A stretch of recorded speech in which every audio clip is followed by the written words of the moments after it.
দাবানলে পুড়ছে California. ভয়ানক প্রাকৃতিক এই দুর্যোগে জমি গাছপালা সহ ধ্বংস হয়েছে 10,000-এর বেশি স্থাপনা। প্রাণ বাঁচাতে বাড়ি ছেড়েছেন 2 লাখ বাসিন্দা। তথ্য বলছে দাবানলে এখন পর্যন্ত ক্ষতি প্রায় $150 বিলিয়ন। সময়ের সাথে ক্ষতির পরিমাণ আরও বাড়বে বলে শঙ্কা বিশ্লেষকদের। প্রাথমিক তথ্যে বিমার ক্ষতিপূরণ ছাড়াবে $20 বিলিয়ন।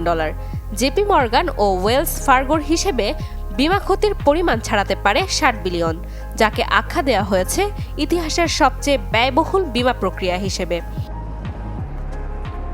গেল 4 দশকে উল্লেখযোগ্য হারে বেড়েছে ক্যালিফোর্নিয়ার দাবানলে ক্ষয়ক্ষতির খরচ। ক্যালিফোর্নিয়ার department of forestry and fire প্রোটেকশনের তথ্য মতে 2011 থেকে 15 সাল পর্যন্ত অগ্নিকাণ্ডের মতো জরুরি তহবিলে বার্ষিক ব্যয় ছিল $237 মিলিয়ন। চলতি দশকে যা ছাড়িয়েছে $850 মিলিয়ন। দেশটির 85% দাবানলের জন্য সাধারণ মানুষকে দায়ী করছে মার্কিন বন বিভাগ।